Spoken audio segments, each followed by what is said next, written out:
Sex.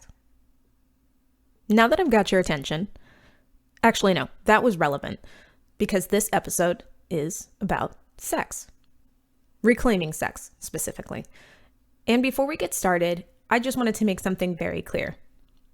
So, I don't subscribe to the idea that sex is just about changing your mindset and giving your partner mind-blowing orgasms. I think that's part of it, but that's not all of it. I don't believe that it's all our fault when we don't have sex as often as we'd like to, and I'm not going to shake my finger at you for daring to say that you're too tired to be looked at, much less touched, sometimes.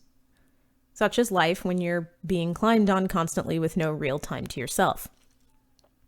I wanted to make this clear because as you listen to this week's guest, I want you to take what she's saying as a testament to how sex can be fun and pleasurable and exciting when we want it to be, even after having children. But I don't want you to feel ashamed of how often you do or don't do the deed. I just want you to take in the awesome tips you hear, and I want them to help bolster your resolve on the days when you are ready. There are a number of other factors that play into things, but our adjustments to who we are and what we need is definitely one of them. And Danielle, my guest this week, is ready to help guide you through a few.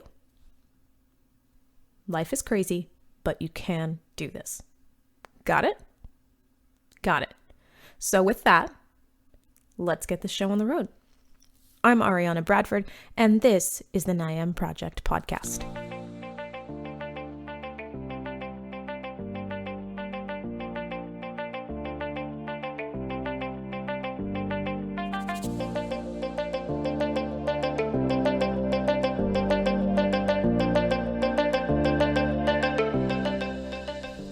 Hey everyone, what's up? As I've said, I'm Ariana Bradford, and you're listening to the NIAM Project Podcast, episode 4. Hey, sexy mama. Just so you know where I stand on this, I like sex. Very much. I don't mind talking about it. I don't think it's weird to talk about it. I use correct terms for body parts. Penis. Vagina. See? All good. Yet and still, sometimes, I'm too tired, which is okay. Still other times, it's not so much that I'm too tired, as I'm way too far into my own head. My mind is so focused on everything and everyone else that when sex is suddenly an option, I'm not ready.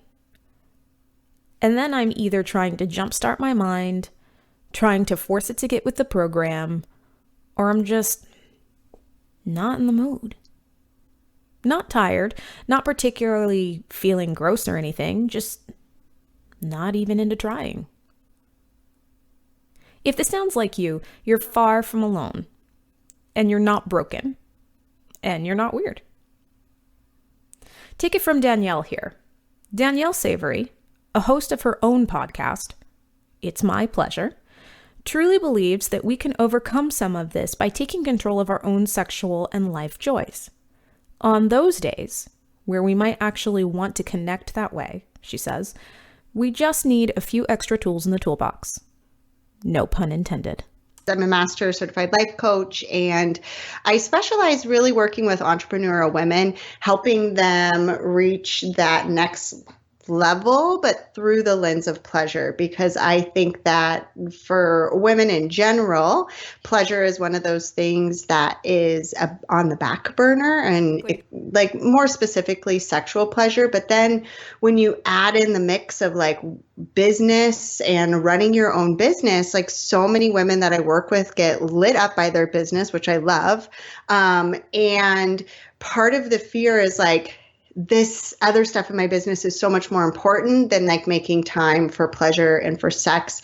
And so my philosophy and with not just working moms, with everybody, right, is that the more we lean into their pleasure, the more we're able to up level, and it's essential actually to our personal growth. So that is what I do, is help women, get in the bedroom and get it in their business. Get in and get in is pretty much what we do. Get all the things. Pleasure and profit, all the things. Yes. I really think that when you find your thing, it's like all of the best parts of you finally get to hang out together.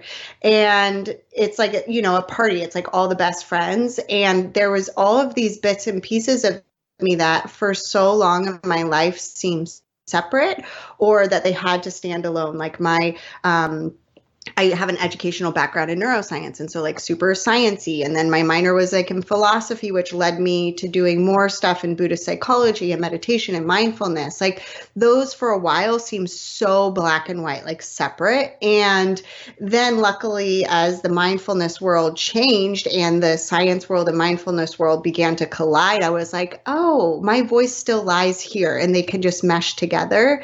And then just personal experiences with pain and my body and body issues that I had because of all of the health issues I had played into that. But then sexuality has always been a really big part of who I am. It's been something that I've never felt afraid to talk about, but when I really truly owned my sexual power, I had a lot of fear because it didn't feel safe. It didn't feel safe as far as men. It didn't feel safe as far as women being threatened, but it was really a big part of me. So it was just like a culmination of all of these things, from my personal experiences, from my educational experiences, from my health experiences, and then how am I going to offer myself and offer the most value to the women in my life? It was like, well, all of these go together, so why not do it this way? Right. Yeah. And it actually kind of comes back to what you were saying. Would you say that that actually plays into maybe why some women struggle as they do with seeing sexuality and pleasure as something that's important? Maybe because they have a hard time meshing all of those parts of themselves? Totally. I mean, it's like one of those things, it feels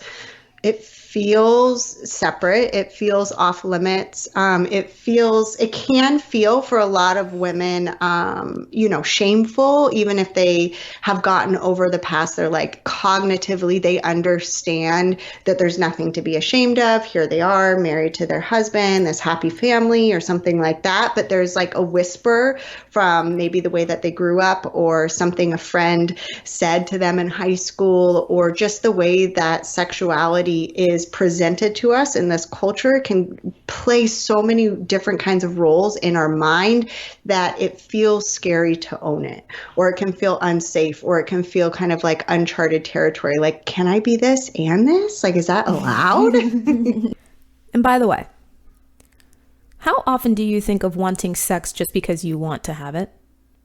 Or because you're in the mood? How often has your pleasure or joy been as much about how it enriches you as it is about keeping your own partner happy? Danielle points out that historically, the answer is not very often, if at all. We've never actually been able to own our sexuality when you think about it, because before we became moms, then we had to look pleasurable or be there to woo a man, right? Like it was like we have to, present ourselves in such a way that now we're marriage material, or it's like, it's like you're sexy enough to like bring him in, but you're also like a good girl enough to like keep him around. Like there was always these boxes that we've been put in as women. And even before, when you're younger, then there's all of the slut shaming, or you're too young, or maybe you could be looked at as a sexy object, but it was never for us. Like the sexual pleasure was never ours to own, whether you're a mom or even before. Like it's never been presented that this can be a possibility for us, by us. And that is what It's My Pleasure, the podcast title, comes from. It's like reclaiming and owning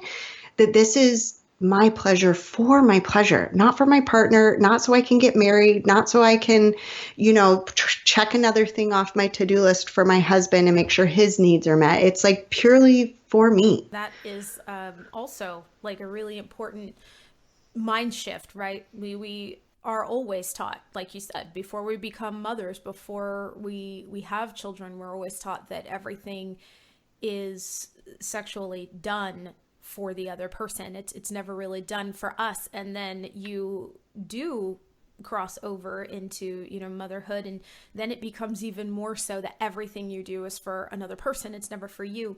And so that's a fantastic point, and not really. Yeah, it's like, when is it ever for us? What do we get for ourselves exactly?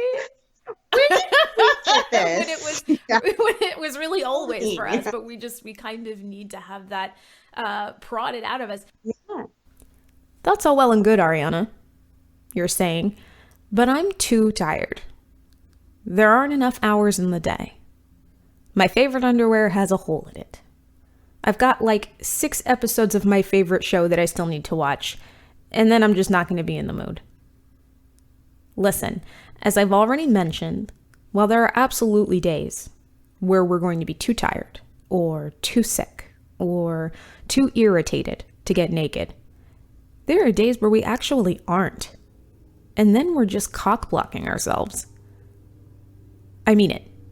And Danielle agrees with me. I feel that the mind and the way that we look at sexuality, or the way that we relate to ourselves, or relate to our pain, or relate to our role as a mother, or allow stress to affect us throughout the day, all of those are going to be like, I mean, literally your cock blockers, right? Like, let's just be real. Like, those are just going to cut you off. Because if you're thinking to yourself, like, this is another to do, or I'm too tired, or I don't have time, like, we believe that story so deeply. It's like you will hear a mom, like, or an entrepreneur, and I do work with a lot of moms as well, right? Come to me and they're like, I just don't have time. Which is not true. Like that, like time is a mental construct, and we create time for the things that are important. I guarantee you, if your kiddo got sick, you would have time that you don't have right now to take care of your sick kiddo, because that is important to you. And so we make time for the things that are important. Or, I don't know how to create the space because of the kids, or I don't, I'm just not really, I don't really desire it anymore, which again comes from the mind. Like, desire comes from the mind, connection comes from the mind, love for yourself. All these places come from the way that we're looking at things and our mindset. And so I definitely think that, I mean, it's, to sum it up, it's the mind, but they will think that it's other obstacles, whether it's hormones or postpartum changes, or just logistics, or exhaustion, or time, or too busy, or I don't know, all the other things. Your that mind people is your ultimate cock block. Yeah. I feel like that's a good, I need a meme for I love that. I don't know how many of you think we're full of shit right now, but I never promised that you were going to agree with everything I said. I'm just giving you what I know. I know that we're all guilty of saying that there aren't enough hours in the day, when the problem is often that we just don't make our own needs or interests a priority. I know that we get overwhelmed and that we tend to sacrifice our personal relationships, both the sexual and the platonic, before we're willing to sacrifice housework or work or errands. I know that we don't take a stand for ourselves as often as we should, and so something like connecting with partners on a sexual level suddenly becomes just another thing we like to do, but we'll have to get to when we get to it. Luckily, Danielle has a super simple way to work through this. Schedule sex. And I can see you frowning right now. Quit it. And then I want you to listen to the very, very good argument we've got going here for why you should do that. When you are first dating your person, and you might not have scheduled it, but you kind of knew it was coming, right? You knew that they were going to come over tonight, and you might have some dinner and some wine and some sexy time, right? Like, you were thinking about it. And what happens when we're parents, and what happens when we are busy and we own a business or whatever else it is, if you're a stay-at-home mom and you're super busy, then your mind is constantly filled with like what you're actually doing, or kind of your to-dos or your next step, because your life is full. It's different. You're not filling your mental space with the pleasure that is to come. And desire for women starts so much sooner than like the kiss, right? Or like the actual actions. We can get ourselves warmed up, for lack of a better word, by being able to think about it. And when you know it's on the schedule, it doesn't have to be this reactionary thing like, oh, what are you doing? I'm cleaning the dishes right now. Please remove your hands from my bun, right? Like, exactly. because nobody wants to do it right then. Like you have all the kids and you're tired and you're trying to get dinner on the table. And it's like literally the least sexy time. And your brain is interpreting that as like threat, like run, there is a tiger chasing me right now. And it's a threat in your mind. So when you schedule it, it's like, you know, your brain is like, oh, but it's on the calendar. That's to be expected. And you can start thinking about it in a pleasurable way. You can notice when your mind is like, oh, I don't want to. And you can be like, oh, I noticed that my mind is already saying I don't want to. Like, what if I remembered something that turned me on? Or like think about my partner in a really loving way. Or, you know, you can do certain types of mind shifts to be able to prime your mind and your body for that sex time. And it's really delicious. I mean, like, why would you deny yourself of pleasurable sex? Because the fact of the matter is we're going to do it at some point, hopefully, right? Right. So I would rather know it's coming so I can kind of get my body warmed up and ready for it and my mind ready and know that it's coming so that when it comes, like, I can't wait for it and I'm excited to connect and like make it happen. So what if the problem is just that you're not feeling sexy lately? You're constantly covered in another person's bodily fluids, not the fun kind. You're not looking how you'd like to. You're touched out. Whatever. You're just always on call for someone else. And you struggle with feeling desirable enough to want to give any more of yourself. The answer is actually pretty simple. Give some of yourself to yourself. Or, to put it in Danielle's much simpler terms, masturbate.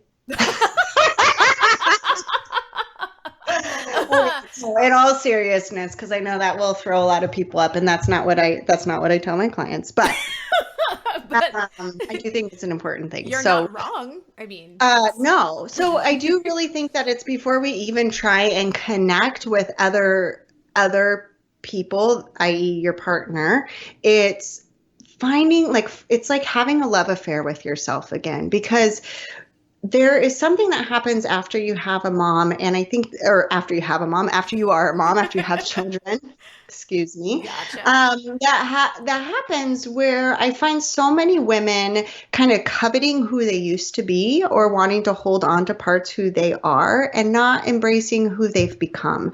And so I think first and foremost is this period where you can truly allow yourself to grieve the loss, right? And we go through these periods throughout our life where we become a new person. There's like a new label on us or a new identity, or whether it's like a job change or going from living with your parents to like maybe being in college or getting your first job, or then you're partnered and then you're married. You know, like there's all these shedding of old identities and stepping into new ones. And one thing that I find about motherhood is that we resist that shedding so much. We've identified with it so much that there's something that we've identified as being less than with becoming a mother. And I think that there's this important piece that needs to be like grieved of the loss of perhaps like who you identified with, but then really like embracing and loving and being excited about the woman that you're becoming. And as you go through that process, you can connect with your body in a different way. You can connect with your sexuality, not like, oh, it's different than it was, but like, oh, wow, like this is really beautiful. And I'm excited to find like all the deliciousness in this next phase of my life as well. And so I think it's connecting with that, having compassion for yourself, and then eventually touching yourself, ladies. Seeing how those parts work differently now, and noticing what's coming up too, right? Like I think that's why self-pleasure is so important, because you're going to have a lot of thoughts anyway with connecting with your pleasure. And especially if this isn't something you've spent a lot of time with, there can be thoughts of shame or body image things, or am I okay? Is there something wrong with me? I don't really feel anything down there, whatever it is, right? And it's so much easier to go through that when it's just you than when there's another person. So you can kind of like focus your mind on connecting with your body and opening up to the pleasure that is there, and welcoming that in and receiving that, so that when you're then partnered, then you can let go a little bit more, and it's become more automatic because you're used to getting out of your head and into your vagina because you've been doing it for yourself. We try and grasp on, and I forget what episode it is, but I have one episode about like orgasm focused sex, which I think it goes back to that too. Like, it's like if you have even figured out, quote unquote, like some, roadmap, and then you are able to have mind blowing sex, and then you try and recreate that. Oftentimes people find that they can't. And it's because they're in a different mental space. So even though they might be doing the same actions, they're not just following along on this pleasurable path and opening up to it. They're like, oh, I did this last time, and then I have to do this, and this is what it brought on. And you get so focused on that you get out of your head. And so really what all of this practice is yes, there is an element of like understanding what feels really good, but then mentally the space that you're in where you're able to let go and be carried along and receive the pleasure that your body is gifting you. In the end, life is made up of little moments that we're free to enjoy if we only allow ourselves to be present in them. Trust me, I know how hard it is to be present, to focus on what's right in front of you when you're only able to think about what you have to do next. But that's the beauty of Danielle's suggestions. Not only do they force you to set aside time for the things that matter, but they also give you the license to allow yourself to be focused and present when they happen. You've got a lot going on, and if you've been wishing for more pleasure, be it between you and your partner, or for yourself, you've more than earned it. So work with your partner, and to the best of your ability, work with yourself. It's your pleasure, after all. Focus on curiosity. And what I mean by curiosity is what is here in this moment that's pleasurable. Because when we're able to allow our mind to seek pleasure from a place of curiosity, it's not a graspy energy. It's like, what's here? Then you're going to be able to open up to that more often. So if you've been with your partner for a long time, you'll notice you start to go into like a default mode where you're barely even seeing them or what they have to offer because your brain has just gotten used to that person. And so even like when your partner comes home and looking at him or her and looking at him like it's like curiosity, like what is so pleasurable about this person standing in front of me right now? Or when they touch you or when they kiss you, like how does this feel from a place of like, I've never experienced this before, like curiosity and pleasure. And oftentimes the brain is always going to go with what's not working or what's not there or the absence of pleasure. But when we ask ourselves, like, what do I notice that's pleasurable right now? There was always something in the body that is experiencing pleasure if we turn towards it. So that is the main thing I would say, because the more you can become aware of pleasure that's already happening in your body, the more turned on you're going to naturally be. And for you personally, we're going to turn this around on you real quick. Yes. So for you personally, when you're trying to keep track of those pleasurable things, try to be mindful of pleasure, maybe not even necessarily in your own body, but just in the things around you. What would you say are your top methods for doing that? Well, I think it's always in our own body because we can't experience pleasure outside of our body. It's a felt sense. And so I like to pay attention. It's like every day I have a cup of tea. And so one ways that I can always tap into my pleasure is just to take that moment for that first drink. It doesn't even have to be your whole cup of tea, but feeling the warmth of the cup on your hand, closing your eyes and taking a breath, and then noticing like just how the aroma like hits you, and that first sip and the warmth, like letting yourself be taken away by that kind of pleasure. So that's one. I think sensual pleasure is really anything that the senses are involved in. So it could be something that you touch, like, and just being there for a moment of that touch, whether it's like we have one of those lambskin rugs, right? Like something like that you're touching, or we wake my girls up a little bit early every single morning so we can all have 15 minutes of cuddling as a family before we get going in our day. And for those 15 minutes, it's like, it's everything. It's like I'm soaking in the smells of my children. I'm feeling the softness of their cheeks. I'm feeling like the warmth of their bodies as they wake up and they start to move. Like, it's just being present. And there's multiple moments, like it's like my tea, it's cuddling, it's like looking at my husband the first time he comes in the door when he's coming home. It's, it's these, I go on a walk every day. So it's something that I notice outside that I'm letting be a pleasurable vision. So it's those kind of things that I think continuously allow me to drop into the present, but then also open my body up to pleasure. Danielle's podcast is available wherever podcasts are played.